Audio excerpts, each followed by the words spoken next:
Bonjour, bien-aimés dans le Seigneur. Je suis très heureux de vous retrouver dans le cadre de notre émission intitulée La septième trompette. Moi, c'est le prophète Vito Ngoma. Frères et sœurs, dans le cadre de notre étude, nous allons, n'est-ce pas, étudier la prophétie biblique. C'est-à-dire, nous aurons à décortiquer le livre du prophète Daniel. Nous allons toucher, n'est-ce pas, le livre du prophète Ésaïe, Zacharie. Pourquoi pas, nous allons chuter dans le livre de l'Apocalypse de Jean. Mais pour commencer notre étude, je m'en vais nous fixer par rapport à un ministère. Parce que tout au long de notre étude, il sera question de prophète. Vous savez, à un sage chinois à qui l'on avait posé la question qu'est-ce qu'il ferait en première s'il devenait empereur. Ces sages chinois avaient répondu je fixerai le sens des mots. Pourquoi? Parce que la plupart des différends qui divisent les gens, c'est par rapport au sens des mots. Lorsque vous n'avez pas la bonne définition d'un mot ou d'une chose, vous êtes automatiquement dans l'erreur. Pour définir un prophète, je vous dirais tout simplement un prophète, c'est un porte-parole. Dans l'Ancien Testament, lorsque on parle du prophète, on l'appelait Nabi. Nabi, ça veut dire tout simplement celui qui a été appelé.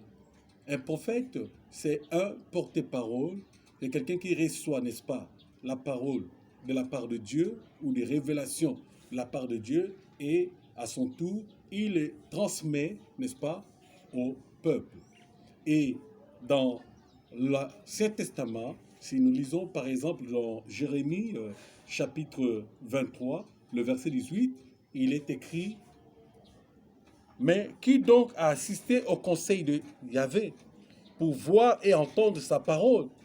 Qui a fait attention à sa parole et l'a entendu? » Donc un prophète, c'est quelqu'un qui va dans le conseil divin, où il attend et il voit la parole de Dieu. Il voit des choses et après, il vient les transmettre au peuple. Un prophète, ce n'est pas quelqu'un qui s'imagine des choses ou qui dit l'ainsi, pas l'ainsi dit l'Éternel, mais l'ainsi dit son cœur. Non. Un prophète, c'est quelqu'un qui va dans les conseils divins, comme nous avons des conseils de ministres. Lui, il va dans les conseils divins, il voit et il attend des choses, et à son tour, il vient communiquer au peuple.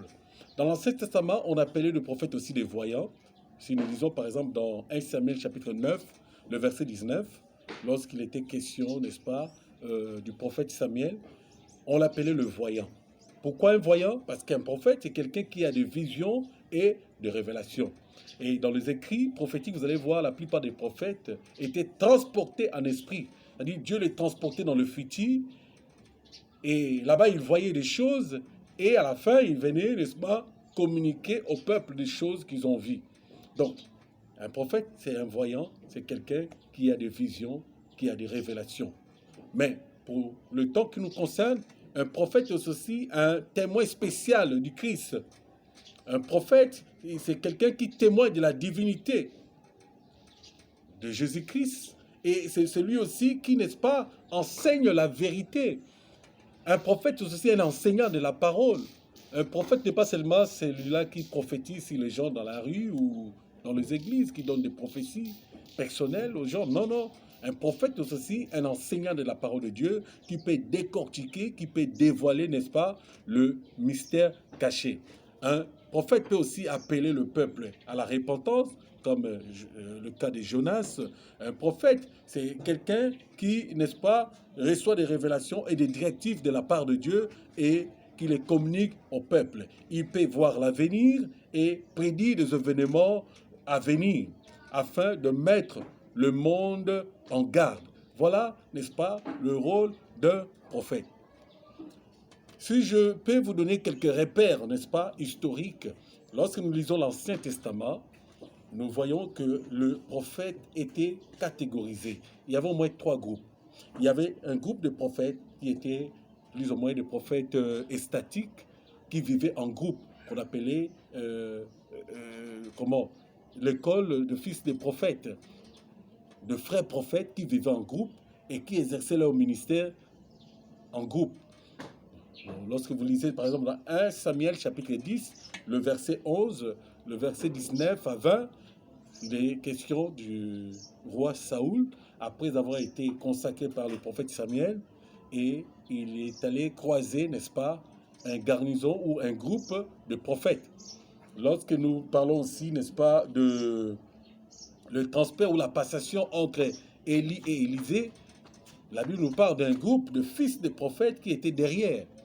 Donc, ce groupe de prophètes qui vivaient en groupe, c'était des prophètes plus ou moins estatiques qui exerçaient leur ministère en groupe. Et d'ailleurs, pour vous aider à comprendre, c'était le prophète Samuel qui avait institué le code de fils de prophètes après les déclins du sacerdoce lévitique. Mais bon, au-delà de ce premier groupe, il y a un deuxième groupe de prophètes. C'est le type de prophète appartient à la cour royale. C'est-à-dire que c'était des prophètes plus ou moins officiels, reconnus comme tels, qui exerçaient leur ministère prophétique dans le palais royal. Si vous lisez par exemple dans 2 Samuel chapitre 24, le verset 11, on nous parle du prophète Gad, qui était le voyant de David, et on nous parle aussi, n'est-ce pas, du prophète Nathan. Dans 2 Samuel chapitre 12, le verset 1, le prophète Nathan qui était là, il avait son accès dans le palais royal auprès de David. À chaque fois, il y avait un problème. À chaque fois, il y avait, le prophète avait une révélation ou une orientation divine. Il pouvait, n'est-ce pas, se présenter devant le roi et communiquer son message. Et le temps nous manque pour vous parler d'Isaïe, qui était prophète reconnu au temps du roi Ézéchias, ou le temps de parler de Jérémie, qui était le prophète officiel devant le roi Sédécias. Vous voyez lire cela dans Jérémie, chapitre 38, le verset 14. Et pour le prophète Isaïe, vous pouvez lire dans 2 Rois, chapitre 20, le verset 14. Donc, ces groupes-là, c'était des prophètes officiels qui avaient leur accès dans le palais royal, qui pouvaient, n'est-ce pas, communiquer le message de Dieu, communiquer l'oracle de Dieu et surtout conseiller le roi. Alors, le troisième groupe, c'est le prophète anonyme. Nous pouvons prendre par exemple l'exemple du prophète de Baal. C'était le prophète qui est au service des idoles. Donc, c'est pour vous recadrer, vous situer par rapport au ministère prophétique. Alors, vous savez, il y a une polémique où il y a un quiproquo à propos du ministère prophétique dans notre temps-ci, où les gens qui pensent que non, le ministère prophétique avait cessé depuis l'Ancien Testament. C'est faux, c'est pas biblique. Le ministère prophétique a bel et bien continué jusqu'au Nouveau Testament. Lorsque nous lisons dans le Nouveau Testament, nous voyons d'ailleurs Jean-Baptiste lui-même qui était un prophète dans le Nouveau Testament. Si vous lisez dans Luc chapitre 1, le verset 67, on nous parle, n'est-ce pas, de Zacharie, vous voyez, qui était un lévitique, un sacrificateur, mais en même temps, n'est-ce pas, il était prophète. On nous parle de la prophétesse Anne, qui était une prophétesse, qui a exercé son ministère dans le Nouveau Testament.